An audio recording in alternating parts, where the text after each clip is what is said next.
তিলক রচনা করলে ভক্ত হওয়া যায় না, বৈষ্ণব হওয়া যায় না। ঠক ঠক করে মালা জপলেও ভক্ত বৈষ্ণব হওয়া যায় না। ভক্ত হওয়ার জন্য শ্রীমদ্ ভাগবতে সুন্দর একটা জায়গায় বলা হয়েছে যে তুমি যদি ভক্ত হতে চাও, ভক্তের চরণ ধুলি গায়ে মাখো আর ভক্ত সঙ্গ করো, তুমি ভক্ত হয়ে যাবে। গমন গোষ্ঠ, গোষ্ঠ অনেক প্রকার আছে। এটা হলো গমন গোষ্ঠ, ফেরত গোষ্ঠ, দেব গোষ্ঠ, গোপী গোষ্ঠ, অনেক প্রকার আছে।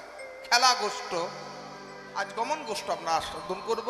আর সেই গমন গোষ্ঠীর কথা শুনতে গিয়ে একটা সুন্দর আমরা শ্লোক আস্বাদন করলাম। শ্লোকটি বলেছেন কে? প্রকাশানন্দ সরস্বতী পণ্ডিত। আজ থেকে 500 বছর পূর্বে ভারতবর্ষের বুকে দুজন বড় বড় পণ্ডিত ছিলেন। দক্ষিণ ভারতের বড় পণ্ডিত ছিলেন সার্বভৌম ভট্টাচার্য, আর উত্তর ভারতে কাশীতে থাকতেন প্রকাশানন্দ সরস্বতী। তারই শ্লোক আস্বাদন করেছি। তিনি কিন্তু গৌরকে প্রথমে পূর্ণ ভগবান মেনে নিতে পারেননি। অনেকভাবে পরীক্ষা হলো। কেমন সন্ন্যাসী, আমরা অনেক সন্ন্যাসী দেখেছি। সন্ন্যাসী আবার কেমন কৃষ্ণ কৃষ্ণ বলে সন্ন্যাসী কাঁদে, এবার কেমন সন্ন্যাসী শূদ্রকেও কোল দিচ্ছে।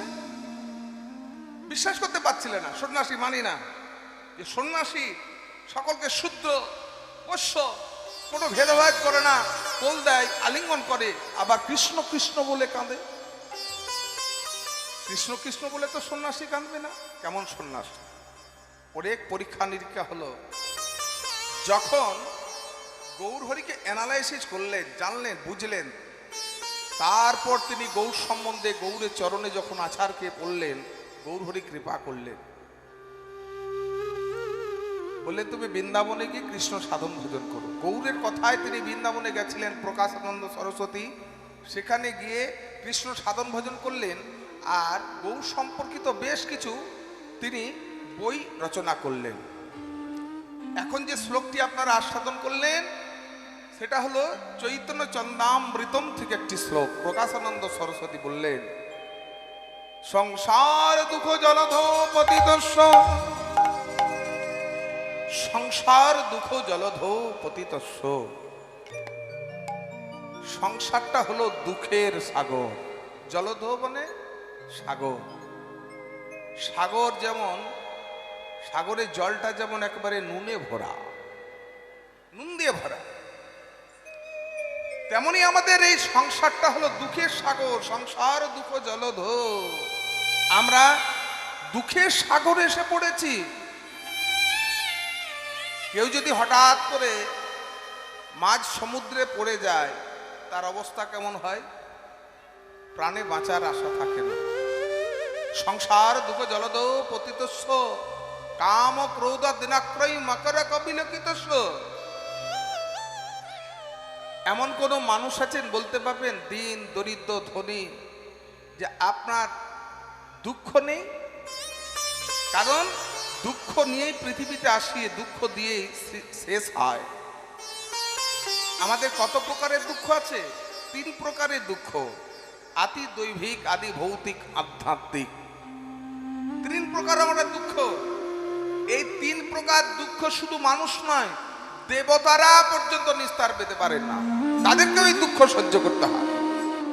আদি দৈবিক, দেবতাদের কৃত যে দুঃখ, দেবতারা যে দেন। এই ধরুন অতিবৃষ্টি, বন্যা হয়ে গেল, আবার অনাবৃষ্টি, তাও দুঃখ। বন্যা হলে কত মানুষের দুঃখ কষ্ট হয়, ঘর বাড়ি চলে যায়, ভাসে, পশু পাখি পর্যন্ত মারা যায়। আবার অনাবৃষ্টি, অতিবৃষ্টিতেও যেমন দুঃখ কষ্ট আছে, অনাবৃষ্টিতে যদি বৃষ্টি না হয় তখনও কিন্তু দুঃখ। খরা, চতুর্দিকে ভূমিকম্প, তাতেও আছে। তাহলে আতি দৈভিক, আদি ভৌতিক। ভৌতিক মানে জন্তু জানকৃত যে জ্বালা, মানুষের কাছ থেকে যে আমরা জ্বালা পাই। মানুষকে তো বেশি দুঃখ কষ্ট দেয়। বিশেষ করে দুঃখ কষ্ট আমরা কার কাছ থেকে বেশি পাই? আপনজনের কাছ থেকে দেখবেন আমরা বেশি দুঃখ কষ্ট পাই, আপনজনের কাছ থেকে। এগুলো আদি ভৌতিক জ্বালা। আধ্যাত্মিক নিজের জন্য যে জ্বালা, নিজের জন্য। জ্বর জ্বালা, শরীর অসুস্থ লেগে আছে। সংসার দুঃখ জলধো।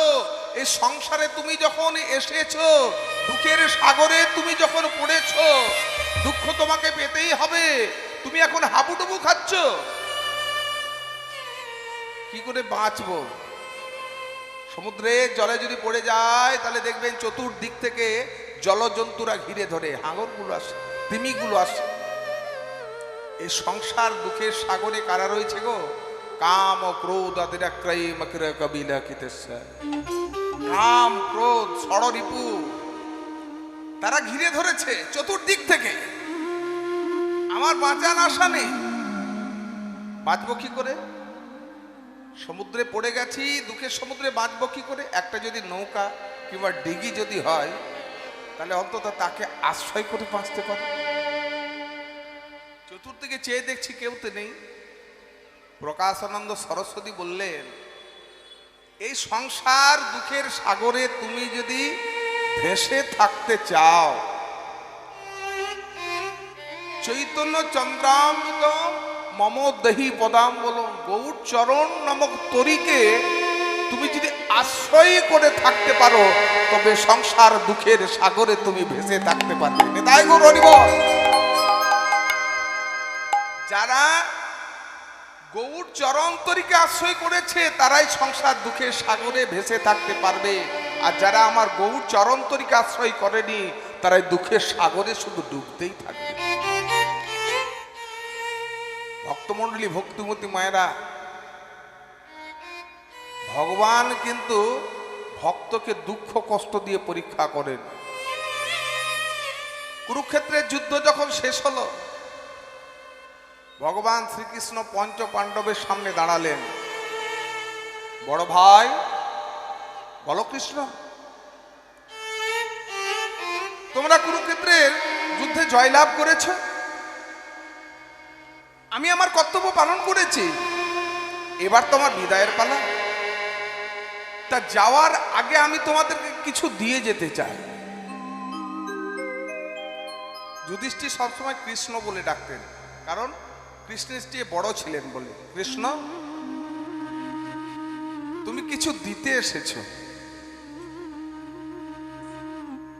কিন্তু তোমার কাছে চাইবো কি? তুমি তো অনেক আগের থেকে আমাদেরকে দিয়ে বসে আছো, আবার কি চাইবো? ভগবান বললেন, কই আমি তো কিছু দিইনি। কেন গো? তোমাকে যে আমরা বন্ধু রূপে পেয়েছি, এটা তো বড় পাওয়া। মানুষ যখন কিছু দেয় ও মায়েরা, তখন কিন্তু দেখবেন আমরা চোখে দেখতে পাই, কিন্তু ভগবান যেটা দেয় সেটা অনুভবের বিষয়। হ্যাঁ, এই যে সুস্থ দেহটা দিয়েছে ভগবানের দান। মানুষ দিলে চোখে দেখতে পাই, ভগবান যেটা দেয় সেটা অনুভব করতে হবে, যে ভগবানের কৃপার বলে এটা আমার হয়েছে, স্বীকার করতে হবে। ধর্মরাজ যুধিষ্ঠির বললেন, হে কৃষ্ণ, তোমার কাছে আবার কি চাইবো? তুমি তো অনেক কিছু দিয়েছো, তোমাকে বন্ধুরূপে পেয়েছি, তবে এখন একটু আশীর্বাদ করো যেন আমি ধর্মকে রক্ষা করতে পারি। কি বললেন? ধার্মিক যুধিষ্ঠির তো বললেন যেন আমি ধর্মকে রক্ষা করতে পারি। ভগবান বললেন, তথাস্তু। অর্জুন, তুমি কি চাইছো? অর্জুন বললেন, বড় দাদার কাছ থেকে সবকিছু শিখেছি ধর্ম রক্ষা করবার কথা, আমি যেন বড় দাদাকে অনুসরণ করতে পারি, তোমার চরণে যেন আমার মতি থাকে, আর তুমি যে আমাকে কুরুক্ষেত্রের মাটিতে যে জ্ঞান প্রদান করেছো সেই জ্ঞান নিয়ে যেন আমি চলতে পারি। হরি বল, হরি বল। কি সুন্দর কথাটা বললেন দেখুন, যে কুরুক্ষেত্রের মাটিতে তুমি আমাকে যে জ্ঞান প্রদান করেছো সেই জ্ঞানটা যেন সত্যি আমি জীবনে প্রতিফলিত করতে পারি। এই যে ও মায়না, আপনারা তো কীর্তন শুনছেন কয়েকদিন ধরে, কিন্তু যে মূল্যবান কথাগুলো শুনছেন হরিবাসরে, সেগুলো যতদিন না জীবনে পালন করতে পারছেন, কীর্তনে ততদিন সার্থক হলো না, শোনাই হলো। আজকে অর্জুন বলছেন, কুরুক্ষেত্রের মাটিতে যে জ্ঞান আমি পেয়েছি তোমার কাছ থেকে, যেন প্রতিটি জ্ঞান জীবনে আমি পালন করতে পারি। নকুল কি চাইলেন? যেন তোমার চরণে আমার মতি থাকে। সহদেব ছোট ভাই বললেন, যেন আমি মা দাদাদের সেবা যত্ন করতে পারি, আর তোমার চরণে যেন আমার মতি থাকে। ভীমকে দেখতে পাচ্ছি না কেন? অদূরেই দাঁড়িয়ে ছিল ভীম। কি ভীম, তুমি দূরে দাঁড়িয়ে কেন? এসো, দেখো সবাইকে কিছু না কিছু দিচ্ছি, তুমি তো কিছু চাইলে না। চাইবো, একটা নয় দুটো বলে আমি একটু পাশে দাঁড়িয়ে আছি। দুটো কেন? দাদা ভাইরা একটা করে চেয়েছে, তুমি যদি আমায় দুটো দিতে পারো তবে আমি চাইবো, তাছাড়া চাইবো না। বলো ভীম, তুমি কি চাইছো? তুমি তো জানো আমি একটু বেশি খেতে ভালোবাসি, তার জন্য মা দাদাদের কাছ থেকে অনেক কথা শুনতে হয়। তুমি আশীর্বাদ করো যেন আমি পেট ভরে খেতে পাই। যুধিষ্ঠির বলছেন, হ্যাঁ রে ভীম, যিনি বিশ্ব ব্রহ্মাণ্ডের মালিক, এত চাংশ কলা পুংস কৃষ্ণস্তু ভগবান স্বয়ং, তার কাছে তুই আহারটা চেয়ে নিলি, হ্যাঁ, আর কিছু পেলি না? দাদা, এর জন্য তো আমি বলেছিলাম যে দুটো চাই আমার। ভীম, দ্বিতীয়টা চেয়ে নাও। তুমি আমায় আশীর্বাদ করো আমি যেন তোমাকে ডাকলেই পাই। যে জন কৃষ্ণ ভজে সে বড় চতুর। কি বললেন? যে তোমাকে আমি ডাকলেই পাই। কৃষ্ণ যদি আমাদের পাশে থাকে, কৃষ্ণ যদি কাছে থাকে, অভাব কিসের? পিসিমা কুন্তির সামনে দাঁড়ালেন, বল কৃষ্ণ, আমার তো বিদায়ের পালা, আমায় চলে যেতে হবে। বিদায়ের কথা শুনে মাতা কুন্তির মাথায় যেন বজ্রঘাত হলো। কৃষ্ণ রে, তুই চলে যেতে চাইছিস, তোকে আটকে রাখবো না, কোন অধিকারে রাখবো? তা আমি বলছি কি জানো পিসিমা, চলে যখন যাব, যাওয়ার আগে কিছু দিয়ে যেতে চাই। দাদা ভাইদেরকে দিয়েছি, তারা চেয়ে নিয়েছে, তুমি চেয়ে নাও। কৃষ্ণ, তো বিদায় চাইতেলি, আর বিদায়ের আগে কিছু দিতে চাইছিস? ওরে কৃষ্ণ, এতদিন আমাদের দুঃখ ছিল, কষ্ট ছিল, রাজ্য ছিল না, তুই আমাদের পাশে পাশে ছিলি রে কৃষ্ণ। দুঃখ কষ্ট যখন ছিল তুই তখন আমাদের পাশে পাশে ছিলি। ওরে কৃষ্ণ, দুঃখ কষ্ট থাকলে তুই যদি পাশে পাশে থাকিস, সারা জীবন তুই আমাকে দুঃখ কষ্ট দে। ওরে কৃষ্ণ, এই সুখ আমরা চাইনি যে সুখের জন্য কৃষ্ণ হারা হতে হয়। নিজেকে বেশি সুখের মধ্যে জড়াবেন না। যদি বেশি সুখ চান তাহলে কৃষ্ণ হারা হতে হবে। মাতা কুন্তি বলছেন, এই সুখ চাইনি যে সুখের জন্য কৃষ্ণ হারা হতে হয়। ওরে কৃষ্ণ, দুঃখ কষ্ট থাকলে তুই যদি পাশে পাশে থাকিস, তুই আমাকে সারা জীবন দুঃখ কষ্টই দে। তুলসীদাস বলেছেন না, দুঃখ পাই তো হরি ভজে সুখে না ভজে কই, সুখ মে যে হরি ভজে দুঃখ হাসে হই। ভগবান কি বললেন? পিসিমা, তুমি যখন দুঃখটাই চেয়েছো, আমি তোমাকে সারা জীবন দুঃখটাই দিয়ে গেলাম। ভক্তমণ্ডলী, ভক্তিমতী মায়না, যারা কৃষ্ণ সাধন ভজন করে তারা সারা জীবনটা দুঃখ কষ্টে যায়। মহাজন্য বললেন, কেন? কিসের দুঃখ? অভাব, সংসারের অভাব না, সে দুঃখ না। সংসারের অভাবের জন্য প্রকৃত ভক্ত তারা দুঃখ করে না। কেন? কৃষ্ণ ভুলি যেই জন অনাদি বহির্মুখ, অতএব মায়া তারে দেয় সংসার দুঃখ। মায়া, সংসারের মায়া, ছেলে আমার, মেয়ে আমার, গাড়ি আমার, বাড়ি আমার, এই যে মায়ায় নিজেকে যত আপনি জড়াবেন তত আপনার জীবনে দুঃখ কষ্ট আছে। ভেবে দেখুন প্রত্যেকে, সত্যি তাই। ছেলে আমার, মেয়ে আমার, গাড়ি আমার, বাড়ি আমার, এই মায়া। কৃষ্ণ ভুলি যেই জন অনাদি বহির্মুখ, কৃষ্ণকে ভুলে আপনি যদি বহির্মুখ থাকেন তাহলে মায়া আসে আপনাকে সংসারে দুঃখটা দেবে। ভগবান শ্রীকৃষ্ণ মাতা কুন্তিকে দুঃখটাই দিয়ে গেলেন, বিদায় নিলেন। নেমে এলো হস্তিনাপুরের শোকের ছায়া। মাতা যশোমতী নিজের হাতে রান্না করে 5 ছেলেকে ডেকে বলছে, ভীম, অর্জুন, নকুল, সহদেব, আয় তোরা খেয়ে নিবি। যুধিষ্ঠির বলছেন, মা, খাওয়াতে রুচি নেই, কৃষ্ণকে হারিয়েছি, অর্জুন বলছেন মা খেতে পারবো না, খেতে পারবো না, রুচি নেই, সখা কৃষ্ণকে হারিয়েছি। একমাত্র ভীম এগিয়ে এসে বলে মা দাদা ভাইরে যদি না খাবে সমস্ত খাবার তুমি আমাকে দাও। ভীম তো লজ্জা করে না, দাদা খায়নি ভাইরা খায়নি, খেতে চাইছিস, সারা জীবন খাওয়ার চিন্তা করলি, আর কোনো চিন্তা করলি না? কি বললে মা? আমি আর কোনো চিন্তা করি না, শুধু খাওয়ার চিন্তা করি। মা বলো তুমি কি চাও? কোন ক্ষমতা বলে আজ ভীম বলছেন বলুন তো? বলো মা তুমি কি চাও? কি পেলে তুমি খুশি হবে? কি পেলে তুমি সুখী হবে? তুমি যা চাইবে আমি তোমাকে এই মুহূর্তে এনে দিতে পারবো। পারবি? যে কৃষ্ণের জন্য হস্তিনাপুরে শোক নেমে এসেছে, সেই কৃষ্ণকে এনে দিতে পারবি? মা কৃষ্ণ পেলেই তুমি খুশি তো? হ্যাঁ আমি খুশি। দাঁড়াও, তোমার কৃষ্ণকে আমি এখনই এনে দিচ্ছি। এই বলে ভীম তার 80 মণ গদাটা প্রাসাদের বাইরে নিয়ে এসে বন বন বন বন করে ঘোরাচ্ছে। বন বন করে ঘোরাতে ঘোরাতে আকাশে ছুড়ে দিয়ে বুক পেতে আছে, কৃষ্ণ তুই যদি এখন না আসিস এই গদার আঘাতেই আমি প্রাণ বিসর্জন দেব। ভগবান আছো কি না করো তা ভগবান আছো কি না করো তা প্রমাণ। ভগবান আছো কি না করো তা প্রমাণ। ভগবান আছো কি না করো তা প্রমাণ। তুমি আছো এ মাটিতে, তুমি আছো ওই গগনে, তুমি আছো ত্রিভুবনে।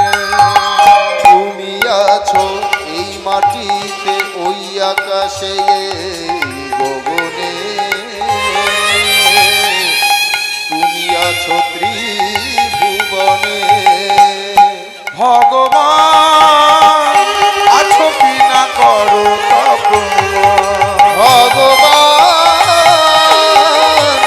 আছো কি না করো তা প্রমাণ। ভগবান শ্রীকৃষ্ণ দ্বারকায় পৌঁছেছেন।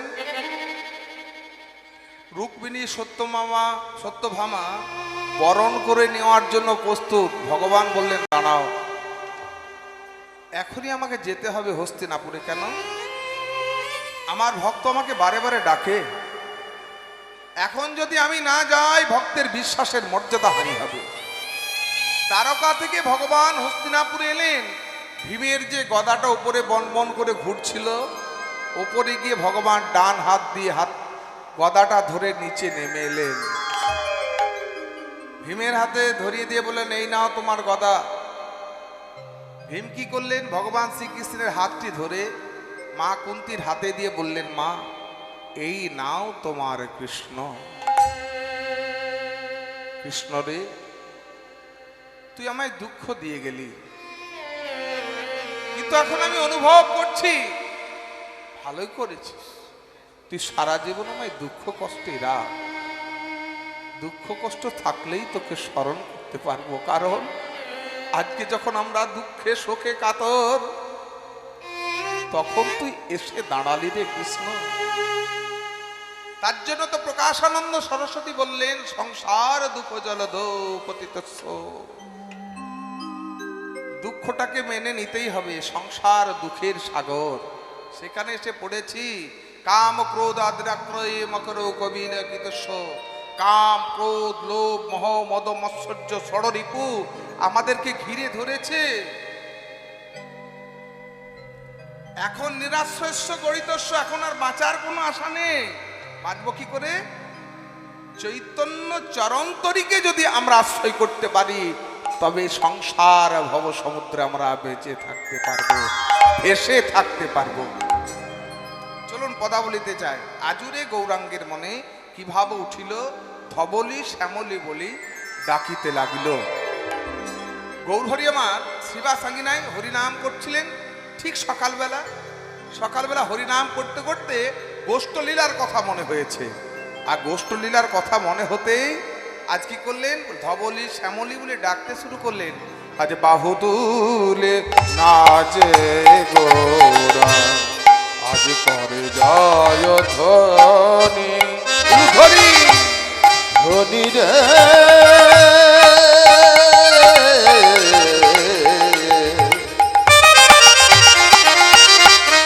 ওই বাহু তোলে নাচে গোরা গোরা, করি জয় ও ধনী।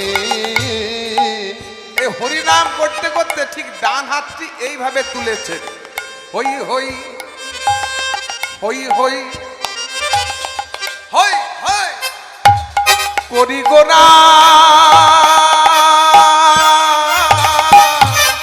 হে রায় কাচনি। হই হই করি গোরা, বিরাজে পাঁচনি। আচ্ছা ও মায়না, রাখালরা যখন গরু চড়াতে যায় তাদের হাতে এক ছোট্ট একটা লাঠি থাকে না, বেদ থাকে, সেটাকে কি বলে? পাঁচুরি বলে। আজ তো কৃষ্ণ গৌর হয়ে এসেছেন, পাঁচুরি তো নেই, ঠিক এই আঙ্গুল হই হই করি গোরা আমার আমার গোরা, হই হই করি গোরা হে রায় পাঁচুরি। হই হই করি গোরা, বিরাজ পাঁচনি। হই হই হই রে হই হই হই রে হই হই হই হই হই রে হই হই হই রে, আমি তার হই রে, আমি তার হই রে, যে জনা আমার হয় আমি তার হই রে, ওগো যে জনায় আমার হয় আমি তার হই রে, যে জনা আমার হয় আমি তার হই রে, ওগো যে জনায় আমার হয় আমি তার হই রে, যে জনা আমার হয় অন্য আর কারো নয়। যে জনায় আমার হয় অন্য আর কারো নয়, যে জনায় আমার হয় অন্য আর কারো নয়, যে জনায় আমার হয় অন্য আর কারো নয়, যে জনায় আমার হয় আমি হই হই হই রে, হই হই রবে গোরা, বিরাজে পাঁচনি গৌরামা, বিরাজে পাঁচনি। এই আচ্ছা, আমাদের হাতের এই ডান হাত দিয়ে বলছি, পাঁচটি যে আঙ্গুল আছে এটাকে বলে বৃদ্ধ, তারপরে এটাকে কি বলে? অনামিকা, মধ্যমা, এই তর্জনী, মধ্যমা, অনামিকা আর কনিষ্ঠা। এটা তাহলে কি হলো? তর্জনী। এই আঙ্গুলটা কিসের জন্য জানেন কি? হ্যাঁ, শাসনের। ঠিক গৌরহরি এই আঙ্গুলটি নির্দেশ করে, হয় আমি তারই হয় অন্য কারো নয়, শাসন করে বলছে। মানে পাঁচুদি মানে তো লাঠি নেই, গরু যে চড়াতে যাবে। কৃষ্ণ কলিযুগে গৌর হয়েছেন, এই আঙ্গুলটি তুলে শ্রীবাসাঙ্গিনায় হই হই করি গোড়া ফেরাই পাঁচুনি, কিন্তু শুধু এই আঙ্গুলটি তুললেন, বৃদ্ধ নয়। এই তর্জনী তুলে বলছেন আমি তারই হই যে জন আমার হই, অন্য কারো নয়। ভগবান কার? এটা আমাদের জানা আছে, ভগবান হলেন ভক্তের, তাই তো? ভক্তের ভগবান, অন্য কারো নয়, ধনী নয়, দরিদ্র নয়। তুমি যদি ভক্ত বিচার্য সেটা না, ভগবানের কাছে তো ধনী দরিদ্র বৈশ্য শূদ্র ক্ষত্র বিচার্য নয়, তিনি তো এগুলো বিচার করবেন না। সমদর্শী স্বভাব, ভগবান হলে সমদর্শী, কিন্তু একটা জায়গায় তিনি বিচার করেন যে সেজন আমার ভক্ত হতে পেরেছে কিনা, সে আমার কিনা না অন্য কারো। আমরা সংসারে আসি, ভক্তমণ্ডলী, ভক্তিমতী মায়েরা, এটা ভুলে গেলে হবে না যে আমরা কি জন্য এসেছি, আমাদের করণীয় কি। কলিযুগের সর্বশ্রেষ্ঠ জীব হয়ে এলাম, আমাদের করণীয়টা কি? যদি স্বাস্থ্য ঘেটে দেখেন তাহলে 84 লক্ষ জনি ভ্রমণ করে দেহটা পেলাম। জলজানবলক্ষানি নবলক্ষানি স্থাবর লক্ষ বিংশতি বিংশতি কৃমি ও রুদ্র সংখ্যাকা সংখ্যকা পক্ষিণাং 10 লক্ষ 10 লক্ষ 30 লক্ষ পশুবংশ্চ পশুবনশ্চ চতুর্লক্ষানি মানবা চতুর্লক্ষানি মানবা।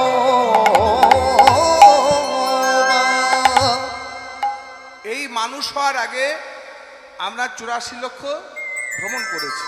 জলজা 90 লক্ষানি। জলজকুলে আমাদের জন্ম হয়েছিল 9 লক্ষ বার। উদ্ধার হলাম কখন? যখন শঙ্খরূপে জন্মগ্রহণ করলাম। কারণ ওই শঙ্খরূপে জন্মগ্রহণ করেছি, ভক্ত বৈষ্ণবরা যে বদনে হরিধ্বনি করে সেই বদনে যখন শঙ্খধ্বনি করলো তখন আমরা উদ্ধার হয়ে গেলাম। স্থাবর লক্ষ বিংশতি 20 লক্ষ বার আমাদের জন্ম হলো গাছপালাতে। উদ্ধার হলাম কখন? এই যখন তুলসী বৃক্ষ রূপে জন্মগ্রহণ করলাম। এই পাতা দিয়ে গোবিন্দের ভোগ নিবেদন হলো, আমার কাষ্ঠ দিয়ে ভক্ত বৈষ্ণবগণ কণ্ঠে ধারণ করলো, তখন উদ্ধার হয়ে গেলাম গাছপালাতে। যখনই ভগবানের সেবায় লাগছি তখনই কিন্তু উদ্ধার হয়ে যাচ্ছি। কৃমি ও রুদ্র সংখ্যাকা পোকামাকড়ে জন্ম হলো 11 লক্ষ বার। কৃমি কীট পোকামাকড়ে জন্ম হলো 11 লক্ষ বার। উদ্ধার হলাম কখন? গণ্ডক নদীতে শালগ্রাম শিলার যে ব্রজকীট হয় না, ব্রজকীট দেখবেন, যেটা খাঁটি শালগ্রাম শিলা, বুঝবেন কি করে? ব্রজকীটের জীবাশ্ম থাকে, সেটাই হলো কিন্তু ওই গণ্ডক নদীর শালগ্রাম শিলা। সেখানে পাওয়া যায় নেপালের গণ্ডক নদী। সেই ব্রজকীট হয়ে যখন জন্মগ্রহণ করলাম তখন পোকামাকড় জন্ম থেকে উদ্ধার হয়ে গেলাম। পক্ষিণাং 10 লক্ষ কম 10 লক্ষ বার জন্ম হলো ডিমের মধ্যে, পাখি হলাম। ময়ূরকুলে যখন জন্মগ্রহণ করলাম, আমার পাখা হলো গোবিন্দের শিরভূষণ, তখন পাখি জন্ম থেকে উদ্ধার হয়ে গেল। পশু জন্ম হলো 30 লক্ষ বার। যখন গাভী রূপে জন্মগ্রহণ করলাম, আমার দুগ্ধ ভক্ত বৈষ্ণবগণ পান করল, তখন পশু জন্ম থেকে উদ্ধার হয়ে গেলাম। এরপর 4 লক্ষ বার জন্ম হলো মানব কুলে।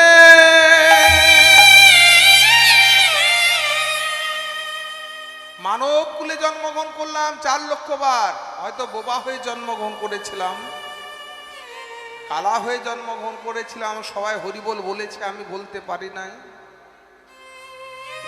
এখন দেখুন এই সুস্থ দেহটা পেয়েছি। তাহলে নরজন্মের সার্থকতা কি? কৃষ্ণ প্রাপ্তি হলো নরজন্মের সার্থকতা। আমরা ভগবানকে লাভ করবার জন্য এসেছি।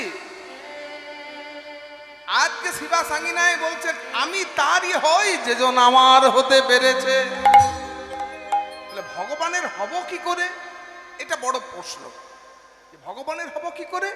ভগবানের হওয়ার জন্য বেশি নয়, আপনাকে ভক্ত হতে হবে। তুলসী গাছে মালা পড়লে ভক্ত হওয়া যায় না, তিলক রচনা করলে ভক্ত হওয়া যায় না, বৈষ্ণব হওয়া যায় না, ঠক ঠক করে মালা জপলেও ভক্ত বৈষ্ণব হওয়া যায় না। ভক্ত হওয়ার জন্য শ্রীমদ্ ভাগবতে সুন্দর একটা জায়গায় বলা হয়েছে যে তুমি যদি ভক্ত হতে চাও, ভক্তের চরণ ধুলি গায়ে মাখো আর ভক্ত সঙ্গ করো, তুমি ভক্ত হয়ে যাবে। কারণ যার কাছে ভক্তি রয়েছে, ভক্তি তো অনেক প্রকার। ভজ ধাতুর সঙ্গে অনর্থ তি প্রত্যয় যোগ করলে হয় ভক্তি। ধরুন কেউ শিবের সেবা করেন, শিবের প্রতি ভক্তি। কেউ কালীর সেবা করেন, কালীর প্রতি ভক্তি। কেউ দুর্গার সেবা করেন, দুর্গার প্রতি ভক্তি। ভক্তির প্রকৃত সংজ্ঞাটাই হলো কিন্তু সেবা। আর এই মিলিত ভক্তি যখন গোবিন্দ চরণে নিবেদিত হয় সেটা হলো পরাভক্তি। উলুধ্বনি হরিধ্বনি।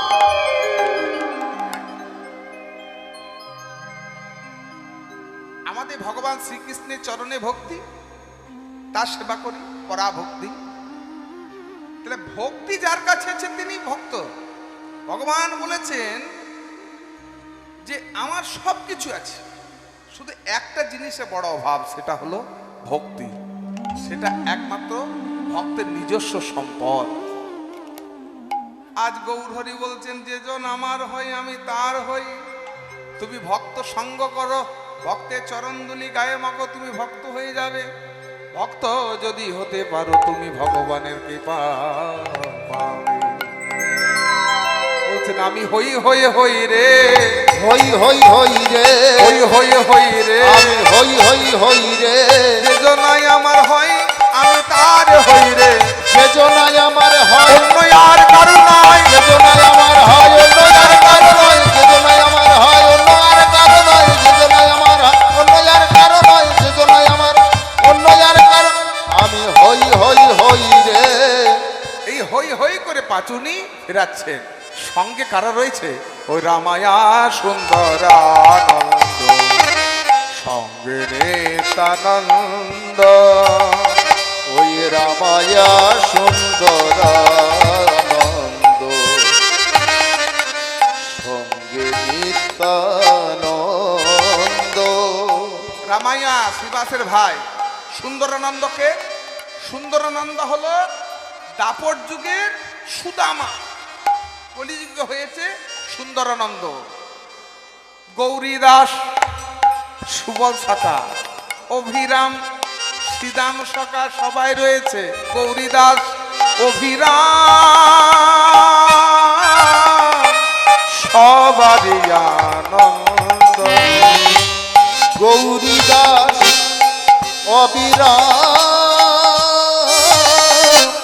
সবারই আনন্দ ধরে না, আনন্দ ধরে না, আনন্দ ধরে না, আনন্দ ধরে না। গোষ্ঠলীলার সংকেত পেয়ে আনন্দ আর ধরে না, গোষ্ঠলীলার সংকেত পেয়ে আনন্দ ধরে না। কেন আনন্দ ধরে না?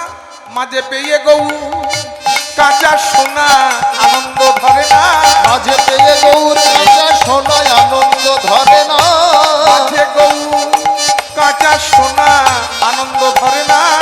পেয়ে গৌর কাঁচা সোনা। ও যে গোষ্ঠলীলার সংকেত পেয়ে পেয়ে গৌর কাঁচা সোনা গোষ্ঠলীলায় যাবে বলে, পেয়ে গৌর কাঁচা সোনা গোষ্ঠলীলায় যাবে, পেয়ে গৌর কাঁচা সোনা গোষ্ঠলীলায় যাবে, পেয়ে গৌর কাঁচা সোনা গোষ্ঠলীলায় যাবে বলে আনন্দ ধরে না।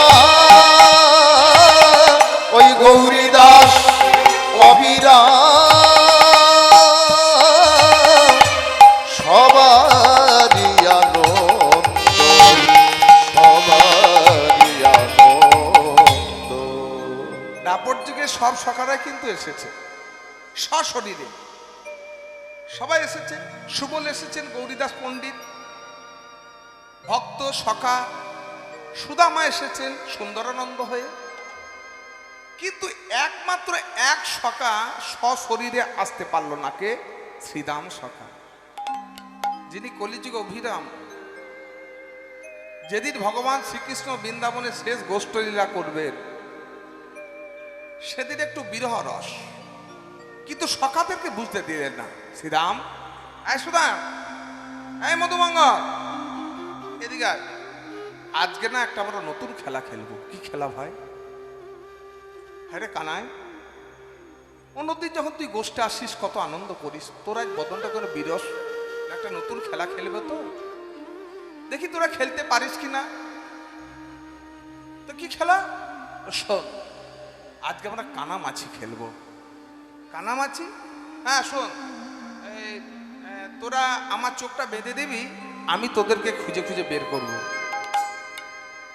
তোরা লুকিয়ে পড়বি, আমি তোদেরকে খুঁজে খুঁজে বের করব।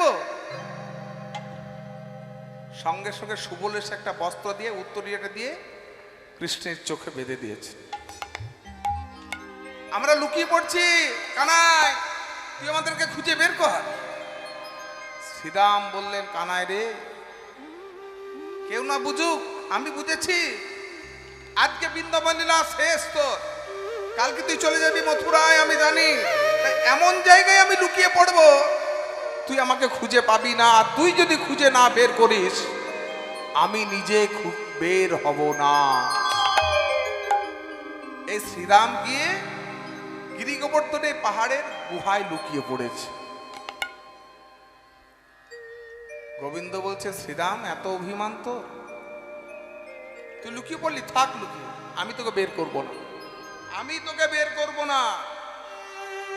দুই বন্ধুর মধ্যে মান অভিমানের পালা হলো।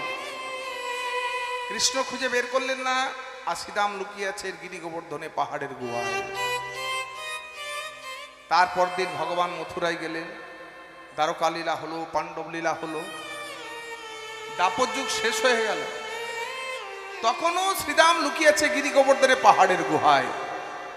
কলি যুগ এলো, 5000 বছর হয়ে গেল, তখনও লুকিয়ে আছে শ্রীরাম গিরি গোবর্ধনে পাহাড়ের গুহায়।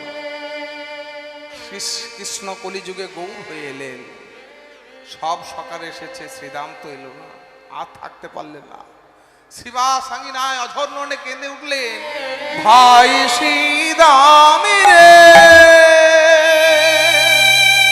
ওরে ভাই শ্রীরাম রে,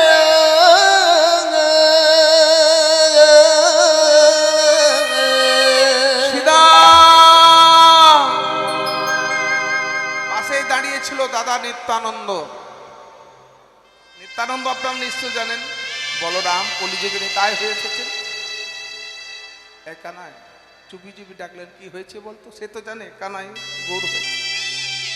কি হয়েছে বলতো? তুই কাঁদছিস তো? শ্রীরাম শ্রীরাম বলে, দাদা শ্রীরামকে খুঁজে দিয়েছ। কোথায়? বৃন্দাবন।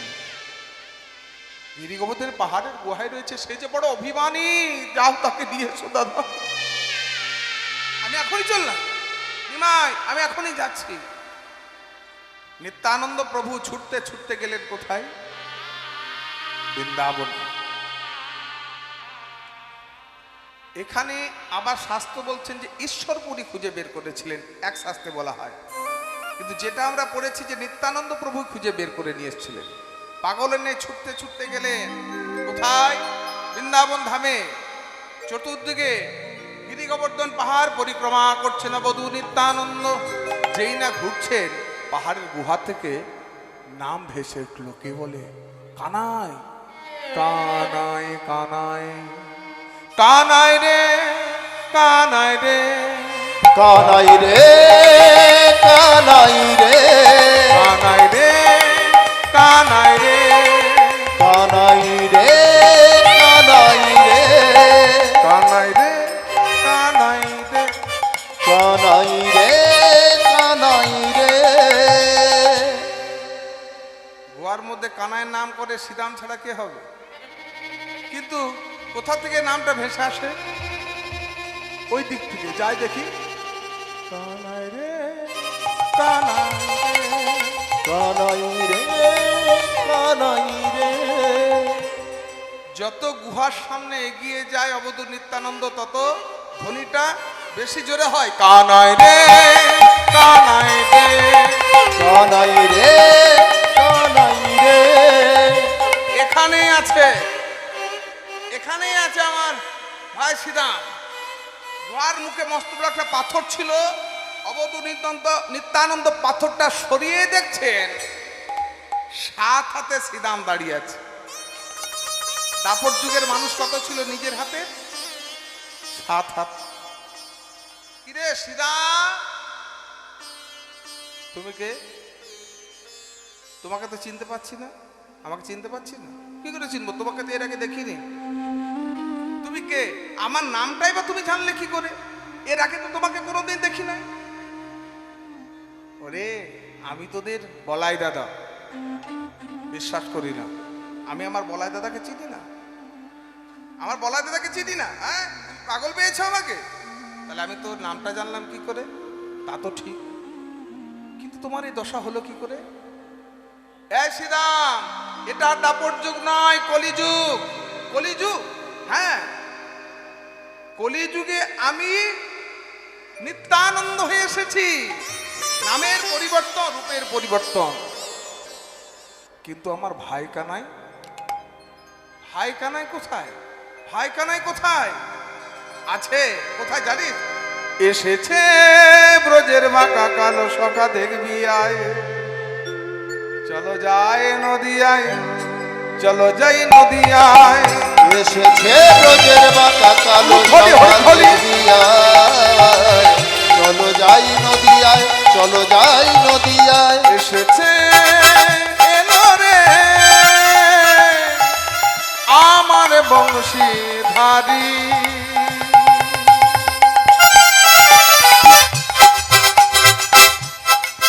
এসেছে ব্রজের বাঁকা কালো সখা, দেখবি আয়। চলো যাই নদিয়ায়, চলো যাই নদিয়ায়। এসেছে ব্রজের বাঁকা কালো সখা, দেখবি আয়। চলো যাই নদিয়ায়, চলো যাই নদিয়ায়। চলো যাই নদিয়ায়, চলো যাই নদিয়ায়। চলো যাই নদিয়ায়, চলো যাই নদিয়ায়। চলো নদী আয়। কৃষ্ণ কলিযুগে গৌর হয়ে এসেছে। ও কিন্তু গেলে চিনতে পারবো তো? না, চিনতে পারবে না। কেন চিনতে পারবো না? আমার ভাই কানাকে চিনতে পারবো না? চিনতে পারবি না কেন? এখন আর কালো বরণ নাই, এখন আর কালো বরণ নাই, এখন আর কালো বরণ নাই। এখন আর কালো বরণ নাই। কালো থেকে গৌর হয়ে গেছে। কি করে? রায় রূপে অঙ্গ ঢেকে গৌর হলো তাই। রাই রূপে অঙ্গ ঢেকে গৌর হলো রাই রূপে তাই। অঙ্গ ঢেকে গৌর হলো তাই। রাই রূপে অঙ্গ ঢেকে গৌর হলো তাই। রং পাল্টে ঢং রং পাল্টে। পাল্টে ঢং পাল্টে। কালো থেকে সোনা হয়ে গেছে। আর ঢং পাল্টানো বলতে ত্রিভঙ্গ ঠামে দাঁড়াতো, কোমরটা একটু বাঁকা করে, তিনটে অঙ্গ বাঁকা ছিল, এখন সোজা। রং পাল্টে ঢং পাল্টে। এখন রং পাল্টে ঢং রং পাল্টে। পাল্টে ঢং পাল্টে। রং পাল্টে ঢং পাল্টে। সোনার বরণ হলো তাই। চলো যাই নদিয়ায়। এসেছে ব্রজের বাঁকা কালো সখা, দেখবি আয়। চলো যাই নদিয়ায়, চলো যাই নদিয়ায়। চলো যাই নদিয়ায়, চলো যাই নদিয়ায়। চলো যাই নদিয়ায়, চলো যাই নদিয়ায়। চলো নদিয়ায়। পাগলের ন্যায় ছুটতে ছুটতে শ্রীরাম সখা এলেন নবদ্বীপ ধামে। এগো, তোমরা আবার ভাই কানাইকে দেখেছো? বলে দে রে নদে বাসি, কে দেখেছো তারে? বলে দে রে নদে বাসি, কে দেখেছিস তারে? বলে দে রে নদে বাসি, প্রাণ কানাইয়া, প্রাণ কানাইয়া मेरो भैया। আমার প্রাণ কানাইয়া, মেরো ভাইয়া। प्राण कन्हैया मेरो भैया এসেছে নদীপুরে। বলে রে নদে বাসি, কে দেখেছিস তারে? বলে দে রে নদে বাসি। অবধূত নিত্যানন্দ রাখলেন কোথায়? নন্দন আচার্যের বাড়িতে। নিমাই চল, দিয়ে এসেছি। কাকে? শ্রীরাম ভাই। চল, কোথায় আছে? নন্দন আচার্যের বাড়িতে। যেই না নন্দন আচার্য গিয়ে প্রবেশ করলেন, শ্রীরাম দাদা, তোমাকে তো চিনতে পারলাম না, আমি কানাই। কানাই, এই দেখ দাদা, দাদা বলাই, এত রূপের পরিবর্তন হয়েছে। চুপ করে থাকো, কেউ জানে না, নবদ্বীপে কেউ জানে না। নন্দন আচার্য গৃহের বাইরে সব শুনছেন, কেউ জানে না। কেউ না জানুক আমি জানি, কেউ না জানুক আমি জানি, কেউ না জানুক আমি জানি, কেউ না জানুক আমি জানি, তোমরা দুজন কানাই বলাই, কেউ না জানুক আমি জানি। তোমরা দুজন কানাই বলাই, কেউ জানে না আমি জানি। যেদিন তোমাদের প্রথম মিলন হয়েছিল সেদিন আমার ঘরে মিলন হয়েছিল, সেদিন আমি শুনেছি। কিন্তু এই 7 হাত লম্বা এই মানুষটাকে এখন আমাকে জানতে হবে, কান পেতে আছে। শ্রীদাম দাদা, শ্রীদাম। নন্দনাচার্য শুনতে পেলেন, শ্রীদাম, শ্রীদাম সখা, শ্রীদাম। দেখছেন মহাপ্রভু, দেখছেন 7 হাত লম্বা দাপর যুগের মানুষ, একে কলি যুগের মতো 3.5 হাত করতে হবে। আচ্ছা শ্রীরাম দাদা, মনে আছে একটা আমরা খেলা করতাম, কি ঝুলন খেলা? এই যে তুই এইভাবে দাঁড়াতিস, মাথার উপর 2 হাত দিয়ে, আমরা 2 ভাই দুদিকে ঝুলতাম। হ্যাঁ, খুব মনে আছে। চলো না একবার সেই খেলাটা করি। এবার শ্রীরাম মাথার উপর হাত দিয়ে দাঁড়িয়েছেন, ডান দিকে নিত্যানন্দ প্রভু, বাম দিকে মহাপ্রভু ঝুলছেন। কেন? 3.5 হাত করতে হবে। চলো খেলাটা করি, আমরা খেলবো ঝুলন ঝুলন, আমরা খেলবো ঝুলন ঝুলন, খেলবো ঝুলন ঝুলন, আমরা খেলবো ঝুলন ঝুলন। ব্রজলীলা করে শরণ খেলবো ঝুলন ঝুলন। ওই ব্রজলীলা করে শরণ খেলবো ঝুলন ঝুলন। দুই দিকে ঝুলে ঝুলে ঝুলে ঝুলে 7 হাত শ্রীরামকে কলিযুগের মানুষের মতো 3.5 হাত করে দিলেন। নাম দিলেন অভিরাম। আর শ্রীরাম নয়, আজ দিকে তব নাম হইল অভিরাম, হইল অবিরাম। আজ হতে তব নাম হইল অভিরাম। আজ হতে তব নাম হইল অবিরাম। তোমার জন্য আশ্রম ঠিক করে রেখেছি, বড় ডাঙ্গায় গিয়ে সেখানে তুমি সাধন ভোজন করো। আজকে সবাই এসেছে শিবা সাঙ্গিনার মাঝে গোষ্ঠলীলা স্মরণ করে, ওই রামায়া সুন্দর আনন্দ সঙ্গে নিত্যানন্দ নিত্যানন্দ। ওই রামায়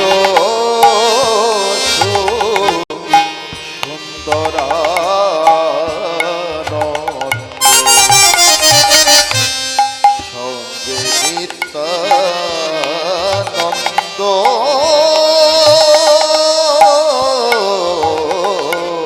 ওই গৌরীদাস আর অভিরাম, গৌরীদাস অভিরাম সবারই আনন্দ। ওই গৌরী দাস অবিরাম সবার আনন্দ ধরে না, আনন্দ ধরে না, আনন্দ ধরে না, আনন্দ ধরে না। গোষ্ঠলীলার সংকেত পেয়ে আনন্দ ধরে না, ওই গোষ্ঠলীলার সংকেত পেয়ে আনন্দ ধরে না। মাঝে পেয়ে কাঁচা সোনা আনন্দ ধরে না, মাঝে পেয়ে কাঁচা ওই সোনা, গোষ্ঠলীলা সংকেত পেয়ে কাছে পেয়ে কাঁচা সোনা গোষ্ঠলীলা সংকেত পেয়ে, কাছে লয়ে কাঁচা সোনা গোষ্ঠলীলা সংকেত, কাছে লয়ে কাঁচা সোনা গোষ্ঠলীলা সংকেত পেয়ে আনন্দ ধরে না। গৌরীদাস অভিরাম সবারই আনন্দ, আনন্দ সবারই আনন্দ। আজ যে গৌরহরির গমন গোষ্ঠীর কথা মনে হয়েছে, বুঝলেন কে? পদকর্তা বললেন, আমি বুঝতে পেরেছি আজ কিসের ভাব প্রকাশ করছেন গৌরহরি। বাসুদেব ঘোষে কয়ে মনের হরিষে, বাসুদেব ঘোষে কহে মনের হরিষে। বাসুদেব ঘোষে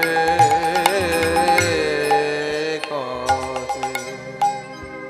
এই যে পদকর্তা, এটাকে কীর্তনের ভাষায় বলে ভনিতা। এই পদকর্তাদের পদ আশ্রয় করে তো আমরা লীলা গুণকীর্তন পরিবেশন করছি। এই পদকর্তারা এতটাই সাধন ভোজন করতেন, তারা যখন পদ লিখতে বসতেন না, এতটাই ভাবে ডুবে যেতেন, চোখের সামনে সিনেমা দেখার মতো ভগবানের লীলা দর্শন করতেন। তারা ছিলেন লীলা দ্রষ্টা। তারা লীলা দর্শন করতেন, এতটাই ভাবে ডুবে যেতেন, লীলা দর্শন করতেন আর একদিকে লিখতেন, ভগবান লিখিয়ে নিতেন। আজ কেন দেখুন এত সুন্দর পদটি রচনা করছেন, তিনি ভাবলেন কি করে যে গৌরহরি আজকে এই লীলার কথা প্রকাশ করছেন। বাসুদেব ঘোষে কহে মনের হরে সে। ওই বাসুদেব ঘোষে কহে কহে মনের হরি সে। ওই গোষ্ঠ লীলা গোরাচাঁদ করিলা প্রকাশে। ওই গোষ্ঠ লীলা গোরাচাঁদ করিলা প্রকাশে। প্রকাশিলা প্রকাশিলা প্রকাশিলা প্রকাশিলা গোষ্ঠ লীলা প্রকাশিলা। ওই গোষ্ঠ লীলা পুরব লীলা স্মরণ করে, গোষ্ঠ লীলা পুরব লীলা স্মরণ করে, গোষ্ঠ লীলা পুরব লীলা স্মরণ করে, গোষ্ঠ লীলা পুরব লীলা স্মরণ করে, গোষ্ঠ লীলা প্রকাশিলা গোষ্ঠ লীলা গোরাচাঁদ প্রকাশ করিলা।